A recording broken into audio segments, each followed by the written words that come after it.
سورۃ الغاشیہ۔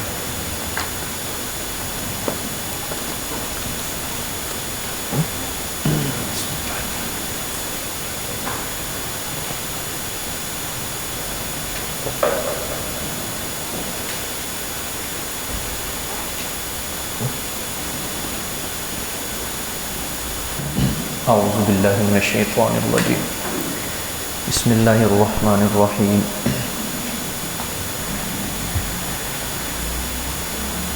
هل أتاك حديث الغاشية وجوه يومئذ خاشعة عاملة ناصبة تصلى نارا حامية تسقى من عين آنية ليس لهم طعام إلا من ضريع لا يسمن ولا يغني من جوع وجوه يومئذ ناعمة لسعيها راضية في جنة عالية لا تسمع فيها لاغية فيها عين جارية فيها سرر مرفوعة وأكواب موزوعة ونمارق مصفوفة وزرابي مبثوثة أفلا ينظرون إلى الإبل كيف خلقت وإلى السماء كيف رفعت وإلى الجبال كيف نصبت وإلى الأرض كيف سطحت فذكر إنما أنت مذكر لست عليهم بمسيطر إلا من تولى وكفر فيعذبه الله العذاب الأكبر إن إلينا إيابهم ثم إن علينا حسابهم بسم الله الرحمن الرحيم والفجر وليال عشر والشفع والوتر والليل إذا يسر هل في ذلك قسم لذي حجر ألم تر كيف فعل ربك بعاد إرم ذات العماد التي لم يخلق مثلها في البلاد وثمود الذين جابوا الصخر بالواد وفرعون ذي الأوتاد الذين طغوا في البلاد فأكثروا فيها الفساد فصب عليهم ربك صوت عذاب إن ربك لبالمرصاد فأما الإنسان إذا ما ابتلاه ربه فأكرمه ونعمه فيقول ربي أكرمن وأما إذا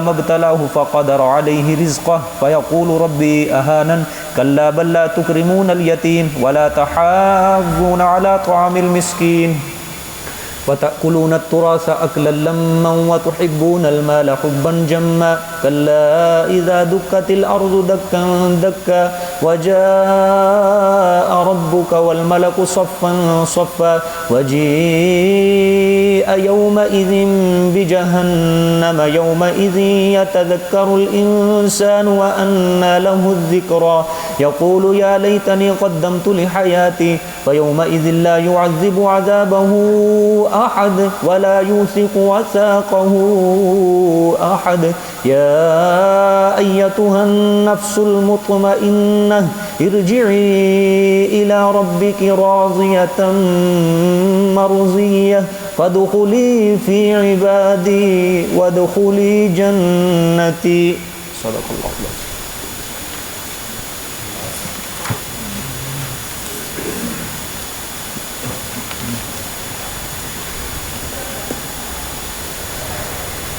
کل کی صورت میں سورۃ الاعلیٰ، اس کا ربط آپ حضرات کے سامنے بیان کیا تھا میں نے کہ اس صورت میں اللہ پاک دو مضمون بیان فرمائیں گے اور یہاں سے لے کر آخر تک یہی سلسلہ اللہ پاک چلائیں گے۔ دو مضمون بیان ہوں گے ہر صورت میں، ایک مسئلہ توحید ہوگا اور دوسرا قیامت دنیا سے بے رغبتی۔ ایک مسئلہ توحید اور دوسرا دنیا سے بے رغبتی ہے، ٹھیک ہے، یہ ساتھ ساتھ چلیں گے مضمون۔ تو بعض صورتیں ایسی بھی ہوں گی اس میں تخویف اخروی ہوگی مکمل، ٹھیک ہے، بعض صورتوں میں ایک مضمون آئے گا مسئلہ تو اس بعد میں دونوں تزہید من الدنیا۔ ویسے زیادہ تر اللہ پاک نے تزہید من الدنیا ہی رکھا ہے مضمون آخر تک، توحید بھی ہے تو زیادہ تر یہی مضمون ہوگا، کیونکہ توحید سے مانع جو چیز ہوتی ہے اس پہ جو زور دیا جائے۔ مثلا توحید کیوں نہیں قبول کرتے تھے؟ وہ دنیاوی عیش و عشرت تھی، یہ برائی تھی، اور جب برائی ختم ہو گئی تو توحید پھر کیا کر لیں گے؟ قبول کر لیں گے، ٹھیک ہے۔ زیادہ زور دیا گناہ پہ، جب گناہ چھوٹ گیا تو نیکی خود بخود دل میں کیا ہو جائے گی؟ داخل ہو جائے گی، ٹھیک ہے۔ اچھا جی، اب سورۃ الغاشیہ ہے، اس میں صرف تخویف اخروی ہے، بشارت بھی ہے وہ بھی تخویف اخروی ہے وہ زیادہ، ٹھیک ہے۔ تو نیز سورۃ الاعلیٰ کا تتمہ ہے، یہ تتمہ کہتے ہیں کہ سورۃ الاعلیٰ میں مضمون ابھی مکمل نہیں ہوا، اللہ پاک نے سورۃ الاعلیٰ کا مضمون سورۃ الغاشیہ میں مکمل کر دیا، ٹھیک ہے۔ دیکھیں جی بسم اللہ الرحمن الرحیم، هل اتاک حدیث الغاشیہ وجوہ یومئذ خاشیہ عاملۃ ناصبہ تصلی نارا حامیہ۔ اس کا جو ترجمہ ہوتا ہے نا، یہ صورتیں جو چل رہی ہیں ان کا ترجمہ غور سے، صرف برائے نام سننا وہ اب چیز نہ رکھیں، بلکہ لفظ لفظ کا لفظی ترجمہ سنیں بھی اور خود پڑھیں بھی، کیونکہ وجہ یہ ہے کہ نمازوں کے اندر اکثر یہی صورتیں پڑھی جاتی ہیں، ٹھیک ہے، تاکہ نماز کے اندر جب پڑھیں تو پیچھے سننے والے کو پتہ چلے کہ یہ فلانی صورت ہے اور فلانی جگہ اللہ پاک یہ بیان کر رہے ہیں، ٹھیک ہے۔ پھر جب انسان کو ترجمہ یاد ہوتا ہے جب کسی سے سنتا ہے تو پھر توجہ اللہ بھی انسان کی بہت زیادہ بڑھ جاتی ہے اللہ کی طرف، ٹھیک ہے۔ هل اتاک حدیث الغاشیہ، آیا آئی ہے تیرے پاس بات اس چھپا لینے والی کی؟ الغاشیہ کیا چھپا لینے والی، آپ کے لکھا ہوگا ڈھانپ لینے والی، ٹھیک ہے، چھپا لینے والی، ڈھانپ لینے والی، قیامت کا نام ہے یہ غاشیہ، کیا ہے؟ قیامت کا نام ہے۔ حدیث کا مطلب ہوتا ہے لغوی معنی بات، اصطلاحی معنی آپ صلی اللہ علیہ وسلم کی بات، قول، فعل، عمل کو حدیث کہتے ہیں، لیکن لغوی معنی اس کا کیا ہوتا ہے؟ بات، ٹھیک ہے۔ ہاں، غاشیہ کس کا نام ہے؟ قیامت کا نام ہے، چھپا لینے والی، یعنی جس طرح رات اپنے اندر چیزیں چھپا لیتی ہیں، اس طرح قیامت بھی ہر کسی کو کیا کر لے گی؟ ڈھانپ لے گی، مطلب کوئی اس جگہ سے نکل کے ادھر ادھر جا نہیں سکے گا، چھپا لے گی، سمیٹ لے گی۔ اب تخویف، وجوہ یومئذ خاشعہ، کئی چہرے ہوں گے اس دن ذلیل ہونے والے، ٹھیک ہے، کئی چہرے ہوں گے اس دن ذلیل ہونے والے، یہ خاشعہ کا مطلب ذلیل ہونے والے، ٹھیک ہے۔ مراد کون ہے؟ کافر، مشرک، گناہگار، ذلیل ہونے والے، ٹھیک ہے۔ آگے عاملۃ ناصبہ، اچھا، محنت کرنے والے، عاملۃ محنت کرنے والے، ناصبۃ تھکنے والے، ٹھیک ہے۔ آپ کے کیا لکھا ہے جی؟ ہاں، عاملۃ عمل کرنے والے مطلب محنت کرنے والے، ناصبۃ تھکنے والے، ٹھیک ہے۔ آگے تصلی نارا حامیہ، داخل ہوں گے وہ آگ دہکتی ہوئی میں، داخل ہوں گے وہ آگ حامیتاً دہکتی ہوئی میں، ٹھیک ہو گیا۔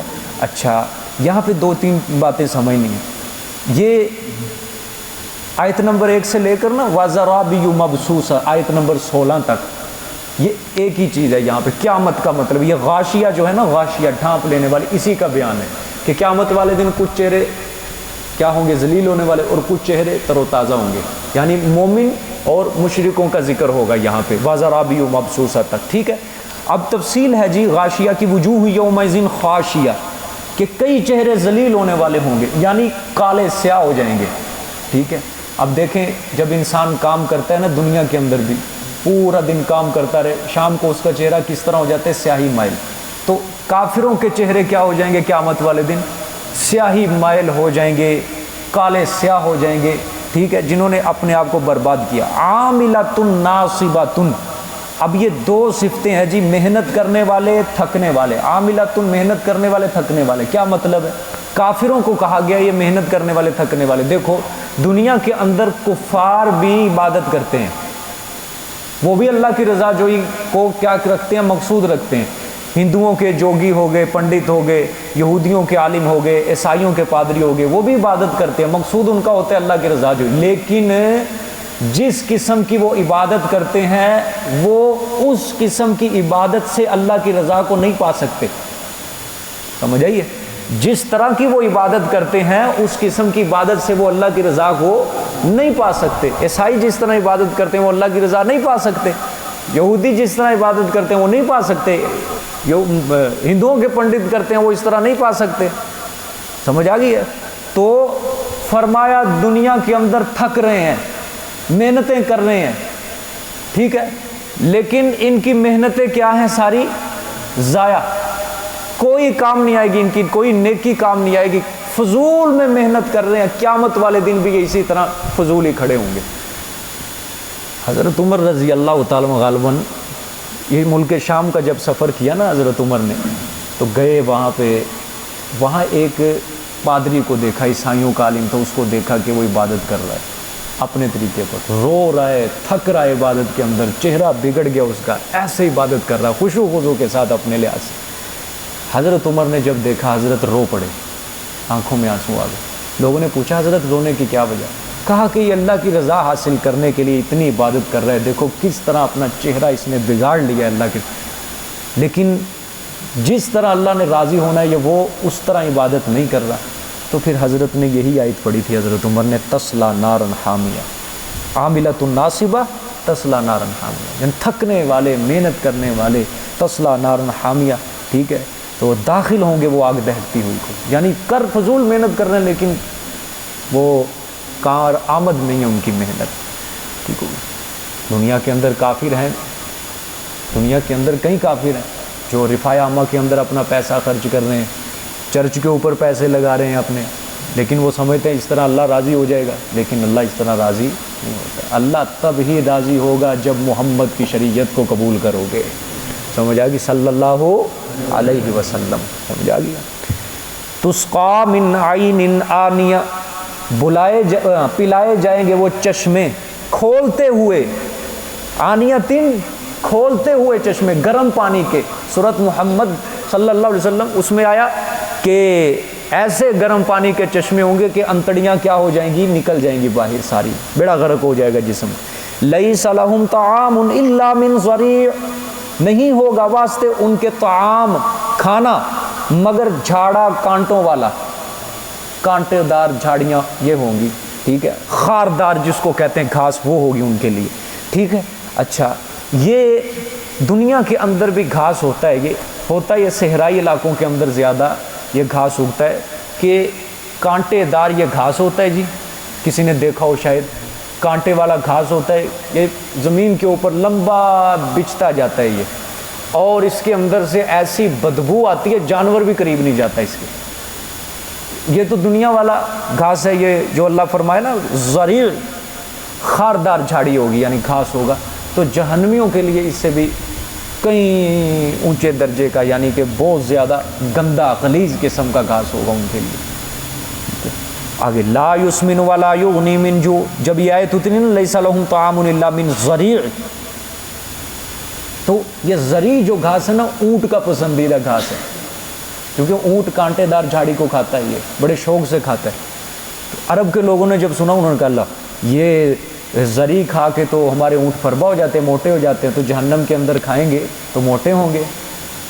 انہوں نے مذاق اڑایا۔ اللہ نے اگلی آیت اتاری، لا یسمن ولا یغنی من جوع، کیا لکھا ہے، نہ وہ کیا ہوں گے، موٹے ہوں گے، اور نہ وہ فائدہ دے گی بھوک سے، بھوک میں نہ بھوک مٹے گی نہ صحت ملے گی، کوئی فائدہ نہیں ہوگا اس کو کھانے سے، ٹھیک ہے، کھائیں گے بھوک لگی ہوگی لیکن نہ بھوک مٹے گی نہ کوئی موٹے تازے ہوں گے، فائدہ ہوگا، ٹھیک ہو گیا۔ اچھا جی، وجوہ یومئذ ناعمۃ لسعیہا راضیہ فی جنۃ عالیہ، اب جی بشارت ہے جی، کئی چہرے اس دن تر و تازہ ہوں گے، اللہم اجعلنا منہم، کئی چہرے اس دن ناعمہ تر و تازہ ہوں گے، لسعیہا راضیہ، اپنی کمائی پر راضی ہونے والے، لسعی، سعی ہے نا، سعی یہ لفظ کیا مطلب ہوتا ہے، کوشش، ٹھیک ہے، صفا مروہ کی سعی مطلب کوشش کرنا، ٹھیک ہے، جد و جہد کرنا، دوڑنا، کیا دنیا کے اندر مومن کیا ہے، اللہ کو راضی کرنے میں انہوں نے جد و جہد کی، تو اللہ نے فرمایا وہ راضی ہوں گے اپنی محنت پر کہ اللہ نے ہماری اس محنت کو ضائع نہیں کیا۔ یہ مستقل اعزاز ہے جی، کیا ہے، مستقل اعزاز ہے مومن کے لیے کہ میں نے جو دنیا کے اندر اللہ کی عبادت کی ہے، اللہ نے اس کو کسی طریقے ضائع نہیں کیا۔ فی جنات عالیہ، بیچ باغات کے ہوں گے اونچے اونچے، لا تسمع فیہا لاغیہ، سبحان اللہ، فرمایا نہیں سنیں گے بیچ اس کے بیہودہ۔ دنیا کے اندر انسان آج بچنا بھی چاہے نا بیہودہ بات سے نہیں بچ سکتا، گاڑی میں جا رہا ہے میوزک چلا دیتے ہیں ظالم کے بچے، اسی طرح کسی مجلس کے اندر بیٹھ جائے گالی گلوچ ہے، گالی تو انہوں نے ایک برکت کے لیے، مجلس کے اندر برکت کے لیے گالی کو شروع کر دیا کہ ہر کام کس سے شروع کرنا ہے، گالی نکال کے شروع کرنا ہے، کسی سے بات کرنی ہے گالی نکال کے شروع کرنی ہے، بات کو ختم کرنا ہے گالی نکال کے شروع کرنا ہے، اور پھر کلام کے درمیان بھی گالی کا ٹچ دیتے جانا ہے، اتنی ان کی بات نہیں ہوتی جتنی وہ گالیاں نکال دیتے ہیں. مثال کے طور پہ 30 لفظوں پر مبنی اس کا پورا کلام ہے، اس میں 100 گالیاں ہوں گی اس کی. کیا ماں بہن بھتیجی بانجی سب کو ایک کیے جا رہا ہے. کیا فائدہ ہے اپنی زبان کو گندا کر کے؟ تیری گالی سے کیا ہو جائے گا؟ ٹھیک ہے. اور کئی لوگوں کو اس پہ دیکھا ہے تبلیغ بھی گالی کر کے کرتے ہیں. کسی کو نیکی کی دعوت دینی، گالی نکال کے دینی.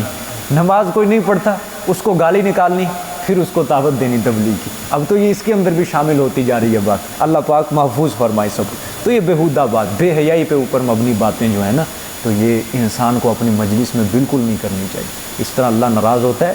اللہ کے رسول نے فرمایا انسان جنت کے قریب چلا جاتا ہے، بالکل صرف موت فاصلہ رہ جاتی ہے، اور پھر وہ زبان سے ایسی بات بیان کر دیتا ہے، ایسی بری بات کہ اللہ 70 سال کے مسافت کا فاصلہ کر دیتے ہیں جنت سے.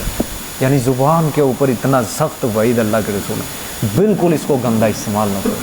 یہ جاہل لوگ جو ہوتے ہیں نا، جن کو تعلیم اور شعور نہیں ہوتا، یہ وہ لوگ یہ کام کرتے ہیں جو پرائمری فیل ہوتے ہیں. ٹھیک ہے، دوڑے ہوئے نکلے ہوئے، تعلیم ہی نہیں ہے جن کے پاس، اور شروع سے ان کا کام کیا ہے؟ کام کاج کے اندر لگ جانا. باشعور آدمی جو ہوتا ہے نا، جس کو اچھی تربیت کی ہوتی ہے اس کے والدین نے، وہ کبھی بھی گالی نہیں نکالتا، اور نہ ہی وہ گالی والی مجلس کو پسند کرتا ہے. یہ ماں باپ کی تربیت کا حصہ ہوتا ہے. وہ شروع سے بچپن سے یہ عادت اس کو پڑی ہوتی ہے، اور جس کو بچپن سے عادت پڑ جائے نا گالی نکالنے کی، اس کی زبان سے پھر گالی نہیں ہٹ سکتی. اس کی عادت تکیہ کلام بن جاتا ہے. اللہ پاک محفوظ فرمائے. بہرحال زبان کی حفاظت کرنی چاہیے. جنت کے اندر یہ بیہودہ کلام نہیں ہوگا. ٹھیک ہے. فیہا عین جاریہ، بیچ اس کے چشمے ہوں گے جاری ہونے والے. سبحان اللہ، جاری ہونے والے چشمے. فیہا سرر مرفوعہ، بیچ اس کے تخت ہوں گے اونچے تخت ہوں گے اونچے. واکواب موضوعہ، اور گلاس ہوں گے سامنے رکھے ہوئے. اچھا، تخت جو ہوں گے نا جی جنت کے، وہ اونچے تخت، وہ لفٹ کا کام دیں گے. مثلا اس نے نیچے اترنا ہے، تخت خود بخود نیچے آ جائے گا، بیٹھ جائے گا، پھر نیچے، پھر اس نے تخت کے اوپر تخت پھر بخود اونچا ہو جائے گا. اس طرح وہ تخت ہوں گے. ٹھیک ہے. وَنَمَارِكُ مَصْفُوفَةً، اور تکیے ہوں گے قطار در قطار، صف میں لگے ہوئے تکیے. ٹھیک ہے. سبحان اللہ. آپ نے یہ، اب تو ہمارے ہاں رواج نہیں ہے، اب تو صوفے ہیں، بیڈ ہیں، اس طرح کے رواج پڑ گئے ہمارے ہاں. تو پٹھانوں کے علاقوں میں جائے، انہوں نے رکھے ہوتے ہیں صفوں کے اندر تکیے بنا کے رکھے ہوتے ہیں. انہوں نے نیچے مہمان نوازی، اور بڑی خوب مہمان نوازی کرتے ہیں وہ نیچے بٹھانے. وَزَرَابِيُّ مَبْثُوثَةً، اور قالینیں ہوں گی پھیلائی ہوئی، دریاں، قالینیں، فرش پھیلائے ہوئے. اچھا، یہ 4 لفظ ہیں جی. فیہا سرر مرفوعہ، واکواب موضوعہ، ونمارق مصفوفہ، وزرابی مبثوثہ. یہ چاروں لفظ اب سمجھنے آپ نے. تخت ہوں گے اونچے، واکواب موضوعہ، گلاس ہوں گے سامنے رکھے ہوئے. اچھا، یہ اللہ پاک نے ایک جنت کا آداب بالکل دنیا میں بھی اللہ نے تعلیم دی. گلاس ہوں گے سامنے رکھے ہوئے. جنتی کو جب بھی کوئی مشروب پینا ہے نا، کہیں گلاس اٹھانے کے لیے ادھر نہیں جانا پڑے گا، بلکہ سامنے گلاس رکھا ہوگا. اس میں کیا ہے؟ مشقت اور تکلیف نہیں. یہ اللہ نے آداب معاشرت کے متعلق بھی یہ فرمایا. آج بھی اگر راستے کے اندر کہیں بھی کولر لگا ہوا ہے فی سبیل اللہ ہر کسی کے پانی کے لیے، وہاں سے گلاس جو پڑا ہے نا، ادب یہی ہے کہ پانی پی کے ادھر ہی رکھو. یہ نہ کسی کو کہو کہ بھائی گلاس وہ پانی ڈال کے میرے پاس لے کے آؤ. اب ادھر 5-6 بندے کھڑے ہیں، یہ نواب زادہ ادھر بیٹھا ہوا ہے، یہ کہہ رہا پانی کا گلاس بھر کے لاؤ. ادھر 5 بندے جو کھڑے ہوئے ہیں ان کا کوئی فکر نہیں. گلاس اس جگہ پہ رکھا ہوا ہے، جس جگہ پہ جس کولر کے ساتھ رکھا ہوا ہے وہیں پہ بیٹھ کے پیو. ادب یہی ہے. اگر آپ وہاں سے اٹھوا کے دوسری جگہ رکھ لو گے گلاس، تو دوسروں کو کیا پہنچے گی؟ تکلیف پہنچے گی، اذیت پہنچے گی. تو تکلیف دینا جائز ہے؟ حرام ہے. یہ جدھر کے لیے گلاس مخصوص رکھا ہوا ہے وہ وہیں پہ گلاس رکھو. تو یہ جنت کے اندر اللہ پاک نے فرمایا گلاس کیا ہوں گے؟ بالکل سامنے رکھے ہوں گے. باقی جتنی تشریحات آپ اس کے اندر نکال سکتے ہیں وہ آپ خود نکال لیں. ٹھیک ہے. آگے وَنَمَارِقُ مَصْفُوفَةً، تکیے ہوں گے صف در صف. وَزَرَابِيُّ مَبْثُوثَةً، اور قالینیں ہوں گی بچھی ہوئی. یعنی پوری جنت کے اندر قالین بچھے ہوئیں گے، دریاں، صاف ستھرا کام ہوگا. ٹھیک. نیچے افلا ينظرون الى الابل كيف خلقت والى السماء كيف رفعت والى الجبال كيف نصبت، آیا پس نہیں دیکھتے وہ طرف اونٹ کے کیسے پیدا کیا گیا، کس طرح میں نے اونٹ کو پیدا کیا. والى السماء كيف رفعت، اور طرف آسمان کے کس طرح بلند کیا. اچھا، اب یہ 4 لفظ ہوں گے جی یہاں. آیت نمبر 17، 18، 19، 20. یہ جو 4 اللہ پاک باتیں بیان کریں گے نا، یہ پچھلی جو 4 جنت کی نعمتیں ہیں نا اس کے متعلق ہے۔ اب دیکھو میں جوڑنے لگا ہوں ساری۔ فیہا سرور مرفوعہ، آیت نمبر 13 دیکھیں، لکھا ہے اونچے اونچے تخت ہوں گے۔ مشرکین نے اعتراض کیا یہ کیا، اونچے اونچے تخت چڑھے گا کون اس پہ؟ اللہ نے فرمایا اونٹ کو نہیں دیکھتے؟ جب آپ اونٹ پہ سوار ہوتے ہو تو اونٹ کو کیا کرتے ہو؟ نیچے بٹھاتے ہو، اونٹ بیٹھ جاتا ہے، اس کے اوپر سوار ہو کے خود بخود وہ اونٹ کھڑا ہو جاتا ہے، چل لیتے۔ اسی طرح جنت کے تخت ہوں گے۔ سمجھ آئی کہ نہیں؟ ہاں، اللہ نے یہ سمجھائی بات کہ تمہیں پتہ نہیں ہے اونٹ کس طرح پیدا کیا گیا۔ اچھا آگے کیا ہے؟ وہ اکواب موضوعہ، گلاس ہوں گے۔ اچھا گلاس ہوں گے سامنے رکھے ہوئے، یہ کس طرح ہوں گے گلاس جی؟ ہر جگہ گلاس ہی گلاس، ہر جگہ گلاس ہی گلاس۔ اللہ نے فرمایا یہ آسمان نہیں دیکھ رہے، یہ ذرا دیکھو کس طرح اس کو بلند کیا ہے، اور تارے دیکھو کس طرح ہر کوئی ایسے سمجھتا ہے جیسے میرے سامنے ہے یہ تارا۔ اللہ نے فرمایا جنت کے اندر بھی گلاس اسی طرح ہر کسی کے سامنے رکھے ہوئے ہیں۔ ٹھیک، اچھا آگے تیسری چیز کیا؟ وَنَمَارِقُ مصفوفہ، اور کیا ہوں گے؟ تکیے صف در صف۔ فرمایا تکیے صف در صف، وہ کیسے ہوں گے جو صف در صف رکھے ہوئے تکیے؟ جنت تو اتنی بڑی ہوگی تم کہتے ہو، یہ کیسے تکیے اتنے زیادہ صف در صف رکھے ہوں گے؟ ٹھیک ہے، اللہ نے فرمایا وَإِلَى الْجِبَالِ كَيْفَ نُصِبَتْ، اور طرف پہاڑوں کے دیکھو کیسے ہم نے اس کو اونچا کیا، بلند کیا۔ تو فرمایا یہ پہاڑ دیکھو کتنے بڑے بڑے ہم نے ایسے لائن کے اندر رکھ دیے، قطار در قطار رکھے ہوئے ہیں ہم نے پہاڑوں کو۔ ایسے ہی ہوتا ہے، ایک پہاڑ ہوتا ہے پھر آگے دوسرا تیسرا، ایسے چوٹیاں شروع ہو جاتی ہیں۔ اللہ نے فرمایا ایسے قطاروں کے اندر ہم کیا رکھیں گے؟ تکیے رکھیں گے، بڑے بڑے تکیے ہوں گے جنت میں۔ یہ نہیں چھوٹے چھوٹے تکیے جو ہم لے کے بیٹھتے ہیں، وہاں بڑے بڑے تکیے اور سکون والے، آرام والے۔ ٹھیک ہے، ان کے اوپر یاقوت اور مرجان کے موتیوں کی لگی ہوگی ساری کڑھائی۔ ٹھیک ہو گیا ایسے کے۔ اچھا چوتھی چیز ہے جی وَزَرَابِيُّ مَبْثُوثَةٌ، کیا ہے؟ قالینیں بچھی ہوئی ہوں گی۔ اچھا قالینیں، اتنی بڑی جنت، وہ کیسے قالینیں بچھی گی؟ اللہ نے فرمایا وَإِلَى الْأَرْضِ كَيْفَ سُطِحَتْ، اور طرف دیکھ زمین کے کیسے اس کو پھیلایا۔ اتنی بڑی ہم نے زمین پھیلا دی، تو جنت کے اندر بھی ہم اتنا بڑا قالین بچھا دیں گے۔ اس سے سمجھ آ گئی ہے کہ نہیں؟ یہ 4 باتیں اس کے ساتھ اللہ نے سمجھانے کے لیے فٹ کی ہیں۔ تو مجھے یہ اٹھا لو جتنی مرضی تفسیریں، یہ بالکل یہ بات نہیں ملے گی، وگرنہ کلام ٹوٹتا ہے یہ سارا، کہ اللہ نے جنت کا تذکرہ کیا اور بعد میں اللہ فرمایا افلا ينظرون الى الابل كيف خلقت، اونٹ کی طرف دیکھو کیسے پیدا کیا گیا۔ بالکل کلام بے ربط ہوتا ہے یہاں پہ۔ اصل میں اللہ نے پیچھے سمجھانے کے لیے بات کی جنت، کیونکہ وہ بے ایمان ایسے لوگ تھے جب جنت کا تذکرہ ہوتا تو بڑے اعتراض کرتے تھے۔ اللہ نے ان کی عقل کے مطابق یہ چیزیں بیان کی ہیں، ذرا دنیا کا مشاہدہ کرو۔ ٹھیک ہے آگے دیکھیں، اللہ پاک سب کو نصیب فرمائے گی، دعا کیا کرو۔ فذکر انما انت مذکر، میرے پیغمبر نہیں مانتے یہ، چلو تسلی دے دی، بس نصیحت کرتا رہتا ہے، سوائے اس کے نہیں کہ آپ نصیحت کرنے والے، بس آپ تبلیغ میں لگے رہیں، بس آپ کا کام یہ۔ لست علیہم بمسیطر، نہیں ہو آپ اوپر ان کے داروغہ، نگران نہیں ہو۔ ٹھیک ہے، انہوں نے اگر نہ توحید قبول کیا تو آپ سے کوئی پوچھ نہیں ہوگی، نہ آپ سے نہیں۔ الا من تولی وکفر، مگر وہ انسان جو پھرا اور کفر کیا، انکار کیا، فیعذبہ اللہ العذاب الاکبر، پس عذاب دے گا اس کو اللہ پاک عذاب بہت بڑا۔ انا الینا ایابہم، بے شک طرف ہمارے ہے ان کا لوٹنا، ہماری طرف ہی آنا ہے نا، نہ مانے پھر کیا ہوا؟ 60 سال زندگی ہے، 70 سال زندگی ہے، آنا کس کی طرف ہے؟ ہماری طرف آنا۔ یہ انسان کے کھانے کے اندر یہ بات بیٹھ جائے بس سارے مسئلے حل ہو جائیں گے۔ دنیا کے اندر یہ خدا بن جاتا ہے، لیکن اللہ کہتے ہیں کر لے جو کرنا ہے، آنا تو میرے پاس ہے نا، کوئی نہیں، دنیا چند دن تیرے ہیں، پھر باقی سب ہمارے ماتحت ہوں گے، ہم تجھے چلائیں گے جس طرح چلانا۔ ثم انا علینا حسابہم، پھر بے شک ہمارے اوپر ہے ان کا حساب، ہمارے ذمے ہے پھر حساب لینا۔ دیکھو کیسی اللہ پاک نے جوڑی ہے، ہماری طرف لوٹنا ہے، ہم حساب لیں گے۔ یہ نہیں کہ پہلے جہنم کے اندر یا ادھر جنت، نہ، پہلے حساب لیں گے ہم ان سے، سمجھ آ گئی؟ پھر ہمارے ذمے ہے، اللہ نے فرمایا علینا، مطلب ہوتا ہے میرے اوپر پھر ذمے ہے کہ میں ان کا حساب لوں کہ دنیا کے اندر کیا کیا ہے۔ ٹھیک ہے، بسم اللہ الرحمن الرحیم۔ اب یہ سورۃ الفجر ہے جی۔ سورۃ اعلیٰ میں کتنے مضمون تھے؟ بولو سارے۔ یہ کیونکہ میں نے ساتھ ساتھ چلانی ہے، یہ جب تک آپ کے ذہن میں پختہ نہیں ہو جاتا، یہ آگے میں اس طرح چپ نہیں کروں گا۔ سورۃ اعلیٰ میں کتنے مضمون تھے؟ 2، مسئلہ توحید اور دنیا سے بے رغبتی۔ مسئلہ توحید کا مضمون سورۃ الاعلیٰ میں قدر تفصیلی تھا، تفصیل تھی نا، لیکن دوسرا مضمون تھا دنیا سے بے رغبتی، اس کی تفصیل تھوڑی تھی، مثلا 2 آیتیں تھیں، بل تؤثرون الحیات الدنیا والآخرۃ خیر وابقیٰ، بس اتنا بیان تھا، یعنی آیت نمبر 16 اور 17 یہ بیان تھا، ٹھیک ہے۔ اب سورۃ الفجر پوری کی پوری وہی مضمون ہے، سمجھ آئیے؟ سورۃ الفجر کیا ہے؟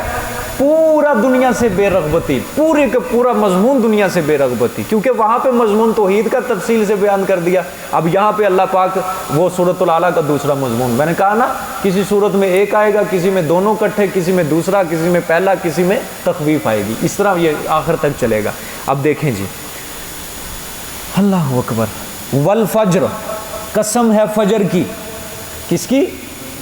فجر کی، وَلَيَالٍ عَشْرٍ، اور راتیں 10، اور 10 راتوں کی قسم، وَالشَّفْعِ وَالْوَتْرِ، اور جفت کی اور طاق کی قسم، ٹھیک ہے، وَاللَّيْلِ إِذَا يَسْرِ، اور قسم ہے رات کی جب وہ ڈھل جائے، هَلْ فِي ذَلِكَ قَسَمٌ لِذِي حِجْرٍ، تحقیق بیچ ان قسموں کے عبرت ہے واسطے صاحب عقل کے۔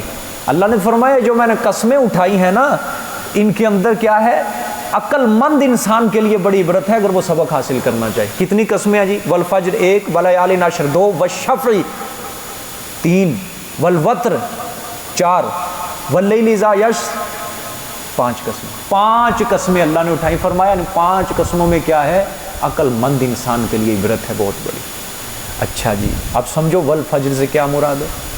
اچھا اللہ پاک نے فرمایا فجر کی قسم، یعنی صبح صادق کے وقت کی قسم ہے مجھے، صبح صادق کے وقت کی قسم۔ اب سمجھو غور سے توجہ میری طرف رکھنی ہے، یہ باتیں بڑی اہم سمجھنے کی بات ہے۔ 2 قول ہیں اس کے اندر، یا تو اس سے مراد ہر روز فجر کا وقت ہے، مراد کیا ہے؟ ہر روز فجر کا وقت ہے۔ دنیا کی بے رغبتی اللہ پر بیان فرمائیں گے، دنیا کی بے رغبتی، فرمایا مجھے قسم ہے فجر کی، یا بعض مفسرین کہتے ہیں اس سے ہر روز جو صبح صادق کا وقت ہے وہ مراد ہے۔ الف لام جنس کا ہے یہ، والفجر ہے نا، الف لام جو درمیان میں ہے، یعنی ہر روز فجر۔ تو اس کے اندر یعنی جب رات ختم ہو رہی ہوتی ہے تو یہ رات جب جاتی ہے تو صبح آتا ہے، تو ایک عالم کے اندر انقلاب پیدا ہوتا ہے، تبدیلی پیدا ہوتی ہے، روشن ہو جاتا ہے پورا عالم، ٹھیک ہے۔ اللہ اپنی قدرت کاملہ کی طرف بھی رہنمائی کر رہا ہے، اور دوسرا اللہ پاک فرما رہے ہیں ان اوقات کے اندر دعائیں مانگا کرو، دنیا سے بے رغبت ہو جاؤ، اس کے پیچھے نہ پڑو، آ جاؤ میری طرف، منا لو مجھے، نہ دنیا کی طرف بھاگا کرو، ٹھیک ہے۔ دوسرا قول ہے جی، دوسرا قول، یا یہ الف لام عہد خارجی، عہد خارجی کہتے ہیں کہ مطلب ہر روز صبح کی مراد نہیں ہے فجر، بلکہ اس سے مراد ہے یوم النحر کی فجر کا وقت۔ یوم النحر کون سا ہے جی دن؟ جی رفیق بھائی پتہ ہے کچھ؟ یوم النحر قربانی کا دن، 10 ذی الحجہ، یاد رہے گا؟ ہاں سب کو یاد رہے گا جی، ہاں یہ یاد کر لینا، 10 ذی الحجہ یوم النحر کہا جاتا ہے، یعنی قربانی کا دن ہے۔ نحر نہیں اونٹ کا کیا جاتا، عرب کے لوگ زیادہ تر اونٹ کرتے تھے، نحر کرتے تھے، کھڑا کر کے اس کو کیغار کرتے تھے، چھری مارتے تھے، تو اس کو نحر کہا جاتا، تو اس وجہ سے یوم النحر کہا جاتا ہے اس کا دوسرا نام، نحر کا دن۔ وہ جو 10 ذی الحجہ کو فجر کا وقت ہوتا ہے نا، اللہ نے اس کی قسم اٹھائی ہے، اور سب سے زیادہ مفسرین اسی کی طرف ہی ہیں۔ کسی کے ذہن میں نہیں ہوتا کہ وہ فجر کا وقت بھی اتنا اہم ہے، ہوتا ہے جی کسی کے ذہن، بلکہ پوری رات لڈو کھیل کے، تاش کھیل کے مرے ہوئے ہوتے ہیں، لاشیں پڑی ہوئی ہوتی ہیں گھر میں، اور جب عید کا وقت شروع ہوتا ہے جلدی جلدی نہا کے کپڑے دھو چل گئے، دعا بھی نہیں مانگتے، ساڈا کسائیہ آ گیا جی چل بھی، عید کی دعا بھی نہیں مانگتے، ایسے ہی چلے جاتے ہیں، فون آ گیا کسائی آ گیا، اچھا چلو میں آ رہا ہوں، نہیں آ رہے ہیں، چلے گئے۔ کوئی یہ کیا قربانیاں کر رہے ہیں یہ لوگ، قربانیاں کر رہے ہیں یہ سب دکھلاوے ریاکاریاں کر رہے ہیں جی، دے سی اتنا وڈا کٹا کیتا سی، اتنا وڈا بیڑا کیتا، اتنا پیسہ لاتا ہے، دکھلاوے کا تو 5-10 کروڑ روپے کا بھی لے آ ایک جانور، لیکن دوسری طرف وہ جو 1 سال کا دمبا اللہ کے لیے لے کر آیا ہے نا اخلاص پر مبنی، وہ تیرے 1 کروڑ کے جانور کا بھی مقابلے کے اندر نہیں ہے، وہ اللہ کو زیادہ پسند ہے دمبا، اللہ کو اخلاص چاہیے. منہ پہ مارتا ہے اللہ ایسی نیکی. دنیا کے اندر 1 کروڑ روپیہ لگا دیا, سارا ضائع گیا. دیکھو اس کو ذلیل انسان کو اپنی ضلالت کبھی نہیں پتہ. پاگل کو پتہ ہے کہ میں پاگل ہوں, پتہ ہوتا ہے پاگل کو. ہمارے ہاں ایک کتاب پڑھائی جاتی ہے, صرف صغیر کتاب ہے, صرف صغیر. اس کے اندر رٹا لگانا ہوتا ہے, ضرب یضرب ضربا فهو ضارب و ضرب یضرب ضربا فذاک مضروب ما ضرب ما ضرب لم یضرب لم یضرب لا یضرب لا یضرب. وہ پاگل بنا دیتی ہے بندے کو. اب یہ ایک حرف ہے. اسی طرح نصر ینصر نصر فهو ناصر و نصر ینصر نصر فذاک منصور ما نصر ما نصر لم ینصر لم ینصر لا ینصر لا ینصر. اس طرح حرف پڑھتے جانا ہے. سامع یسمع سمن فهو سامن و سمع یسمع سمن فذاک مسمون. کسی پٹھان کو پتہ چل گیا کہ یہ جو کتاب ہے بندے کو پاگل کرتی ہے. یہ کتاب نہ پڑھنا یہ بندے کو کیا کرتی ہے, پاگل کر دیتی ہے. اس کو غصہ چڑھ گیا, اس نے کتاب پکڑی, درخت کے نیچے لٹکا دی. اب وہ سوٹی لے کے آیا, وہ کتاب کو مارنے لگ گیا. وہ کہتا تو کر کے دکھا مجھے پاگل. کیا کہتا ہے, تو مجھے پاگل کر کے دکھا. وہ سوٹی مار رہا ہے دے دے کے, گھنٹہ ہو گیا اس کو کہ مجھے پاگل کر کے دکھا, مجھے پاگل کر کے دکھا. اب اس کے ارد گرد لوگ کھڑے تماشا دیکھ رہے ہیں اس کو کہ کیا پاگل بنا ہوا ہے یہ. اب وہ لوگوں کو کہہ رہا ہے دیکھو یہ مجھے پاگل کر سکتی ہے, کیا اس نے مجھے پاگل. اب لوگ اس کو دیکھ رہے ہیں یہ واقعی پاگل ہے. اب اس کو خود نہیں پتا کہ میں واقعی پاگل بن چکا ہوں. پاگل کو خود اپنے بارے میں نہیں پتا میں پاگل ہوں. اسی طرح ذلیل انسان جو ہے اتنا کروڑ روپے کا جانور لے کے آیا اور دکھلاوا کر کے سارا پیسہ ضائع کر دیا. ذلیل کو خود نہیں پتا کہ میں ذلیل ہو گیا.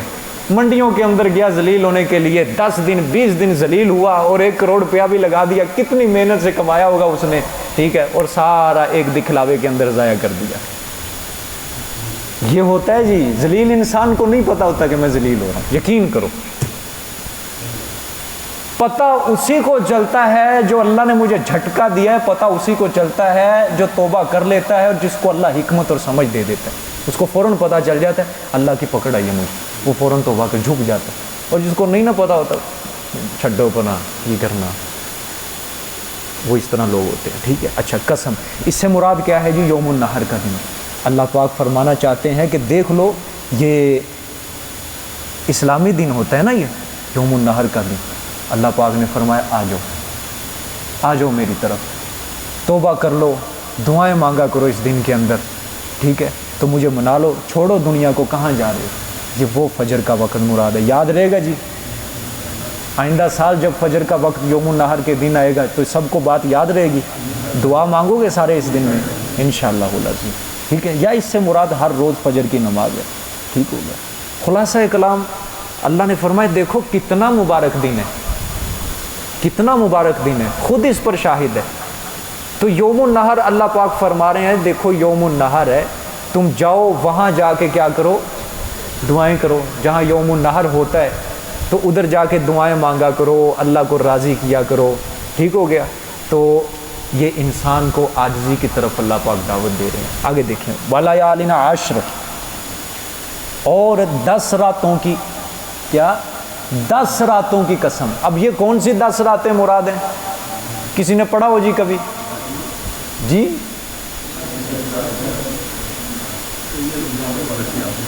ہاں, دو کول اچھے ہیں. ایک ذی الحجہ کی پہلی 10 راتیں اور دوسرا رمضان کی آخری 10 راتیں. 2 کول ہیں اس کے اندر. ٹھیک ہے. 10 راتوں کی قسم. اللہ نے فرمایا چلو یوم النحر سال بعد آتا ہے. یوم النحر کیا آتا ہے؟ سال بعد آتا ہے. ٹھیک ہے. اور ایک بار آتا ہے. کیا آتا ہے؟ ایک بار آتا ہے. یہ چلو ذی الحجہ کی پہلی 10 راتیں سال بعد آتی ہیں, لیکن ایک بار نہیں بلکہ 10 دن ہوتی ہیں. چلو اسی دن آ کے مجھے منا لو, اسی دن آ کے منا لو, دنیا سے بے رغبت ہو جاؤ, مجھے منا لو, آ جاؤ اسی دن آ جاؤ. اب جو ذو الحجہ کی پہلی 10 راتیں ہیں وہ بھی ماشاءاللہ ہمارے لوگ کس طرح گزارتے ہیں. ہر کسی کو ان کی فضیلت کا ہی نہیں پتا, کسی کو پتہ ہی نہیں ہے یہ بھی اسلام کے راتیں ہیں کہ نہیں. حالانکہ حدیث ہے اس کے بارے میں, اس کی ہر رات کا ثواب جو ہے شب قدر کی عبادت جتنا ہوتا ہے.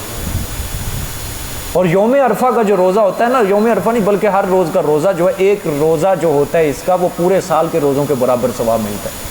اور یوم عرفہ کا جو روزہ ہے 1 سال قبل 1 سال بعد کے گناہ معاف ہو جاتے ہیں اس کے.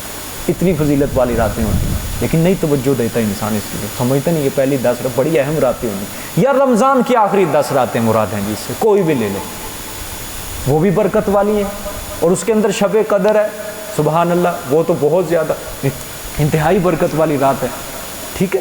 اللہ نے فرمایا چلو وہ ایک سال بعد آتی ہے، ایک بار آتی ہے، چلو یہ تو سال بعد 10 بار آ رہی ہیں۔ اچھا آگے، والشفع والوتر، اور جفت کی قسم اور طاق کی قسم۔ اچھا جی، جفت، والشفع کا معنی جفت، والوتر طاق۔ اچھا، اس سے نمازیں مراد ہیں۔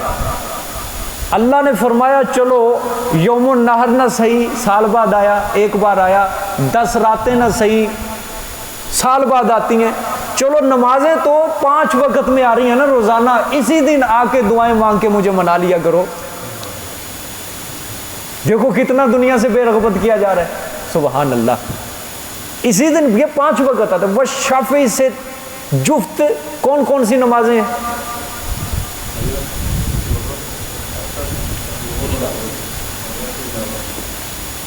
ظہر اور مغرب، یہ بھی آواز آئی ہے کہیں سے۔ جفت، جفت کس کو کہتے ہیں؟ پنجابی میں جوٹا کہتے ہیں جس کو۔ فجر، ظہر، عصر، عشاء، ٹھیک ہے۔ جمعہ، چلو جمعہ 2 ہفتے بعد آتے ہیں، لیکن جو روزانہ نمازیں ہیں یہ کیا ہیں؟ یہ نمازیں جفت ہیں۔ طاق کون سی نمازیں ہیں؟ مغرب، وتر، یہ طاق ہیں 3، یہ سارا وتر کے اندر اللہ قسم اٹھا رہے، سبحان اللہ، فرمایا مجھے جفت نمازوں کی قسم، طاق نمازوں کی قسم، آ جاؤ دنیا کو چھوڑو، مجھے منا لو، آخرت کی تیاری کرو، میں راضی ہو جاؤں گا، تم سے راضی ہو جاؤں، آ جاؤ، سبحان اللہ۔ دیکھو آگے نا وتر، طاق نماز، میں نے کہا تھا نا یہ مستقل نماز ہے، ایک مستقل یہ نماز ہوتی ہے، یہ 6 نمازیں ہیں یہ، کیونکہ وتروں کی قضا ہے، سنتے چھوٹ جائیں اس کی قضا نہیں ہے، لیکن وتر چھوٹ جائیں اس کی قضا ہے۔ سفر کے اندر معاف ہے وتر، اللہ اکبر۔ عشاء کے 2 کر دیے، لیکن وتروں کے 2 نہیں، اس کے 3 ہی پڑھنے ہیں، اتنی اہمیت ہے۔ اور وتر چھوٹ جائیں اس کی اگلے دن قضا کرو، ٹھیک ہے۔ آگے، واللیل اذا یسر، اور قسم ہے رات کی جب وہ ڈھل جائے، یہ ہے جی صبح صادق کا وقت، تہجد کا وقت مراد ہے، روزانہ آ رہا ہے کہ روزانہ آ رہا ہے، روزانہ آ رہا ہے۔ فجر کا وقت بھی اسی کے اندر شامل ہے، کیونکہ رات اس وقت کیا ہوتی ہے؟ چلے جاتی ہے، صبح صادق کے وقت۔ تو فرمایا اس دن آ کے مجھ سے دعائیں کیا کرو۔ یہ وہ وقت ہے جب یہ اذان ہوتی ہے نا جی، اذان ہوتی ہے فجر کی، اس کے بعد کا وقت جو ہوتا ہے سنتے پڑھ لیتے ہیں، یہ وہ وقت، اس یہ درمیان کا جو وقت ہے نا فرضوں کا اور اذان کا، یہ بھی بڑا ضروری وقت ہے انسان کے لیے۔ اور ہمارے لوگ ماشاءاللہ نماز سے 2 منٹ پہلے پہنچ رہے ہوتے ہیں، 2 منٹ پہلے بھی دور کی بات ہے کہ جب نماز کھڑی ہو جاتی ہے، 1 رکعت کا جب رکوع ہونے والا ہوتا ہے پھر پہنچتے ہیں، غلط بات ہے اس طرح۔ آپ صلی اللہ علیہ وسلم نے فجر کی نماز میں پتہ کم از کم یعنی کہ 100 زیادہ سے زیادہ 100 آیتیں تلاوت کرنی چاہیے فجر میں، کم سے کم 50 ہیں، یہ سنت ہے۔ لیکن آج کل زمانے کی بے رغبتی کی وجہ سے یہ کم کی گئی آیتیں، کم پڑھائی جاتی ہیں، 50 کے قریب، یعنی 40-50 کے قریب آیتیں، بلکہ یہ بھی نہیں ہوتی اتنی زیادہ کہ لوگ پیچھے نہیں کھڑے ہو سکتے۔ فتویٰ اسی کے اوپر ہے کہ بس فرض پورے کیے جائیں کسی طریقے سے، لوگ بے رغبت نہ اختیار کریں کہ نہیں جی اوتے لتاں توڑ دینے پڑھ کے چھڈو، کیونکہ دین سے بے رغبتی ہے نا لوگوں کی۔ تو اچھا کتنی قسمیں ہوگی جی؟ 5 ہوگی قسمیں جی، والفجر 1 ولیال عشر۔ اچھا یہ بے ایمان کئی لوگ اس سے 11ویں ثابت کرتے ہیں، والفجر 1 ولیال عشر 2، یہ 10 کتنی ہو گئی؟ 11۔ اسے 11ویں بھی ثابت کرتے ہیں جی، یہ 2 لفظوں سے، اللہ معاف فرمائے، پتہ نہیں کون سی تفسیر کرتے ہیں۔ اور یہ جو ہے نا ولیال عشر 10 راتوں کی قسم، ایک قول یہ بھی ہے کہ یہ محرم کے پہلے 10 دن مراد ہے، اور یہ آپ کو اچھی طرح پتہ ہے یہ کس کا قول ہوگا، محرم کے پہلے 10 دن مراد ہے، پہلی 10 راتیں۔ فرمایا حل فی ذالک قسم لذی حجر، اب دیکھو فرمایا یہ 5 قسمیں میں نے اٹھائی ہیں، ان قسموں کے اندر عقل مند جو ہوگا اس کے لیے عبرت ہے، سبق ہے، سبحان اللہ۔ اب بھی اللہ نے فرمایا میری قسم کے اوپر بھی تمہیں یقین نہیں ہے کہ مجھے منا لو، راضی کر لو، میں راضی ہو جاؤں گا، میری قسموں پہ بھی یقین نہیں ہے، تو پھر وہ دنیا کا بدبخت انسان ہوگا جو ان 5 قسموں کے اوپر یقین نہ کرے اور پھر بھی مجھے نہ منائے۔ سمجھ آ رہی ہے کہ نہیں آ رہی؟ کون کون اس زد کے اندر آ رہا ہے وہ اپنا محاسبہ خود کرے کہ ہم کتنا دور ہیں اللہ پاک سے، کتنے باغی ہیں۔ وہ خود ہمیں بلا رہے، اللہ ہم اس کی طرف نہیں آ رہے۔ آگے دیکھیں، الم تری کیف فعل ربک بعاد۔ اچھا اللہ نے فرمایا نہیں نہ پھر آنا تم نے میری طرف، پھر جوتا ہے میرے پاس، ڈنڈا چلے گا تمہارے پاس، نہیں آنا تو پھر دیکھ لو پرانی قوموں کا میں نے کیا حال کر دیا۔ انہوں نے دنیا کے اندر وہ غرق ہوئے تو پھر میں نے ان کو چھوڑا نہیں۔ اب اللہ پاک کا غضب ہے کہ اتنے پیار سے میرے سمجھانے کے باوجود بھی اگر تم نہ سمجھے، پھر الم تری کیف فعل ربک بعاد، کیا نہیں دیکھا تو نے کیا کیا تیرے رب نے قوم عاد کے ساتھ۔ پھر وہ شروع سے ہی اللہ لسٹ چلاتے ہیں پھر پورے قرآن میں، جب تخویف کا سلسلہ شروع، قوم عاد کے ساتھ ارامہ جو ارم کی نسل سے تھے، عاد کے دادا کا نام تھا ارم، یہ نسل کا ذکر ہے۔ ذات العماد، بڑے بڑے ستونوں والے، قد تھے بڑے بڑے لمبے ان کے، ٹھیک ہے، 10 گز قد تھے ان کے۔ آگے اللاتی لم یخلق مثلھا فی البلاد، سبحان، فرمایا وہ جو نہیں پیدا کیے گئے ان کی مثل سارے شہروں میں، فرمایا ان جیسا میں نے کبھی کہیں پیدا ہی نہیں کیا تھا، قوم عاد جیسا۔ میں نے پیچھے بھی شاید کہیں سمجھایا ہو کہ دنیا کے اندر کوئی بندہ چیز بناتا ہے نا تو دوسرا بندہ دیکھ کے کہتا ہے یار کتنی خوبصورت چیز ہے، ایسی چیز تو میں نے دیکھی ہی نہیں۔ بنانے والا نہیں کہتا، جو دیکھ رہا ہوتا ہے وہ کہتا ہے میں نے چیز نہیں دیکھی۔ یہاں بنانے والا کہہ رہا ہے کہ میں نے ایسی قوم طاقتور کبھی پیدا ہی نہیں کی۔ خود اندازہ لگاؤ، بنانے والا کہہ رہا ہے، خالق کہہ رہا ہے میں نے ان جیسا شہروں میں پیدا ہی نہیں کیا، قوم عاد جیسا، ایسی طاقتور قوم۔ فرمایا دیکھ لو پھر دنیا کے اندر پڑے نہیں آئے میری طرف، میں نے کیا حال کیا۔ وَثَمُودَ الَّذِينَ جَابُوا الصَّخْرَ بِالْوَادِ، اور قوم سمود وہ جنہوں نے تراشا پتھروں کو وادی میں، پہاڑوں کو تراش کر پتھر بناتے تھے۔ وَفِرْعَوْنَ ذِي الْأَوْتَادِ، اور فرعون میخوں والا، اس کے بارے میں آتا ہے جو اس کا مجرم ہوتا ہے نا جو اس کی بات نہیں مانتا تھا، اس کو 4 میخوں کے اندر یہ بند کرتا تھا، 2 ہاتھوں پہ، ایک ادھر 2 پاؤں پہ، اتنی بڑی اس کی میخ ہوتی تھی، میخوں کے اندر بند کر کے اس کے اوپر سانپ بچھو چھوڑتا تھا، دھوپ کے اندر بند ہوتا تھا اس کو۔ وہ فرمایا میخوں والا، یا اس سے مراد دوسرا قول ہے وہ ضعیف ہے کہ اس کی سلطنت بڑی مضبوط تھی، یہ مطلب ہے۔ الذین طغوا فی البلاد، وہ لوگ جنہوں نے ان لوگوں نے سرکشی کی شہروں میں، اللہ نے فرمایا ہماری نافرمانی کی، دنیا کو پسند کیا تھا انہوں نے۔